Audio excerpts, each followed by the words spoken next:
கிறிஸ்துவுக்குள் மிகவும் பிரியமான தேவனுடைய பிள்ளைகளே, இந்த காலை நேரத்திலே உங்களை சந்திப்பதிலே மிகுந்த மகிழ்ச்சி அடைகிறேன். கர்த்தர் ஒவ்வொரு நாளும் நம்மை போஷித்து பாதுகாத்து பராமரித்து வருகிறதை நினைத்து கர்த்தரை ஸ்தோத்திரிக்கிறேன். சென்னையில் வேளச்சேரி உள்ள ஏழை மேஜி சபை வழங்கும் அனுதின மன்னா.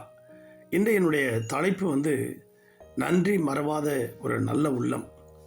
அதை குறித்ததான தேவ வசனம் நோவா.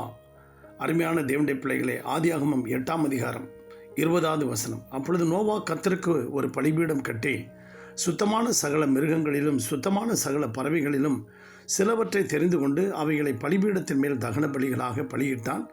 சுகந்த வாசனையை கர்த்தர் முகர்ந்தார்.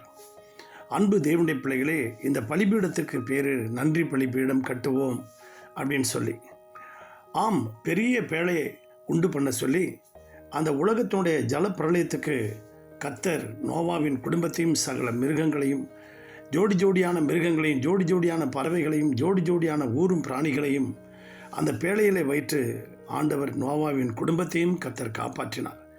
பெரிய அழிவிலிருந்து காப்பாற்றினார். அந்த காப்பாற்றினதற்காக நோவா நன்றி நிறைந்த இருதயத்தோடு ஒரு பலிபீடத்தை கட்டினான்.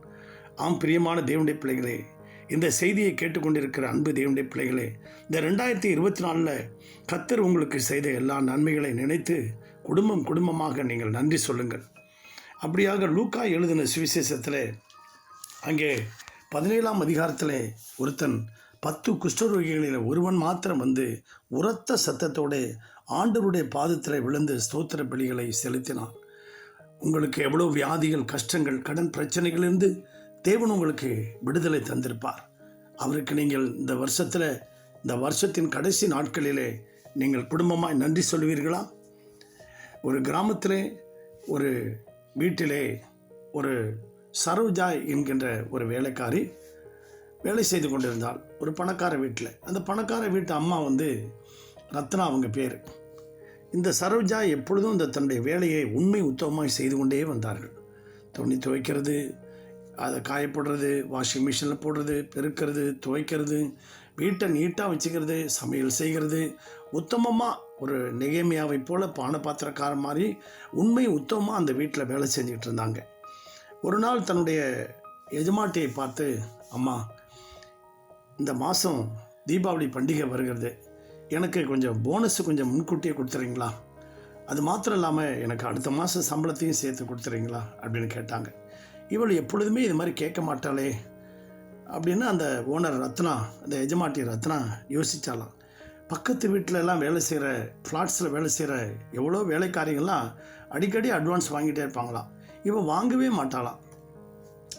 அப்போ ஏம்மா இப்படி கேட்குற அப்படின்னு கேட்டதுக்கு, ஒரு நாளில் நான் நஷ்டமடைஞ்ச காலத்தில் எனக்கு உதவி செய்தவர்களுக்கு நான் முன்கூட்டியே இந்த பண்டிகைக்கு போய் நான் நன்றி சொல்லணும். எனக்கும் 3 அண்ணன்மார்கள். ஒரு குடிகார கணவருக்கு என்னை கல்யாணம் பண்ணி கொடுத்துட்டாங்க. குடிச்சே எல்லாத்தையும் அழித்து என்னை வீட்டு வேலைக்காரி ஆக்கிட்டாங்க. அதில் மூத்த அண்ணனும் கடைசி அண்ணனும் என்னை கண்டுக்கவே மாட்டாங்க.